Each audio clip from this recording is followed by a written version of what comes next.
So I finished watching another Tubi horror Christmas comedy, and this one was called Deadly Christmas, also known as Caesar and Otto's Deadly Christmas. This was released in 2012, and this is a super low budget, super B movie type film. You can definitely see the low budget, small crew, crowd-funded kind of vibe in this film.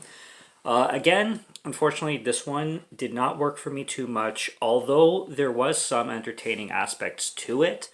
I can't give this a full recommendation from me personally, and I didn't love this film a whole lot.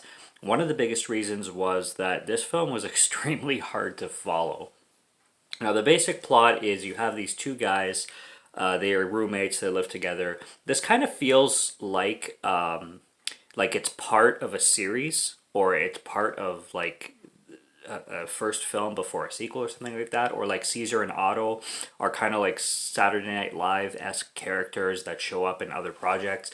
But in this movie specifically, it's two guys, Caesar and Otto. They get these Santa Claus jobs, and then they're kind of the movie plays out as if it's a movie within a movie, or there's a lot of how should I say it, like meta-ness involving the people in it and the characters in it, and it's kind of like they're making the movie you're watching while the film goes on. It kind of gave me that vibe. One thing I did like it is you have a lot of cameos from other actors and actresses popping up. You have Linnea Quigley in here. You have Felissa Rose from Sleepaway Camp showing up. You have Lloyd Kaufman. I really like when Lloyd Kaufman popped up because he's really funny in everything he pops up, and he always gives that Lloyd Kaufman performance and Lloyd Kaufman character. Sean C. Phillips pops up in here, probably the biggest film YouTuber on on YouTube, and or most known anyway.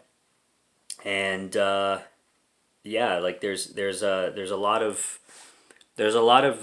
crew and cast and people involved in this film that are definitely in the industry and have passion for film in general. But this film moves at a really quick pace, and it's flashy. You can tell that they didn't have the proper budget for a lot of the green screen and stuff like that. And it's just a really goofy film, and at times it works. Like there's this, and again they play it off as if they're kind of punning themselves, kind of thing. Like there's this dream sequence where this guy's having a dream, and then this guy keeps popping up in his dream, and he'll wake up but he's still in the dream, and then he'll wake up again and he's still in the dream, and this guy that's with him is telling him that the only time dream sequences work is when they're shitty writers, and it's just the shittiest way to write a scene and stuff like that. So it's kind of playing on itself. Linnea Quigley's character, mentions the fact that she was in a bunch of slasher movies and now she's like washed up because apparently she turned 40 and all that.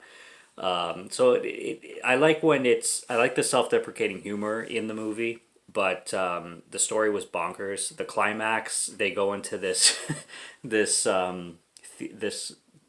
story piece or plot point where Xmas, because the title is Xmas, is apparently Satan's version of Christmas. And it's been like that for thousands of years, and then there's this like satanic cult that comes in, and every character in the movie that was going forward to create this movie as we watch the movie was part of a satanic cult. And like I said, I'm having a really hard time describing the exact plot because I couldn't follow it, one, and then I kind of lost interest at the same time throughout it because everything was just going haywire, and I just, to be honest, wasn't interested. I don't mean to be mean or anything like that. I was interested in like the ridiculousness of it, and I was interested in the comedic effects. You can tell that everybody in this film was having a great time making it, and the script is funny at times. But it just, I don't know, it didn't wrap up and play out in the most interesting way, and I wasn't interested in the plot at all. Like I just had a hard time following it. So it was okay at times, but overall it just wasn't the type of film for me, and it's not one that I can really recommend. But it is a horror Christmas comedy, so it is 'tis the season to be watching something like this.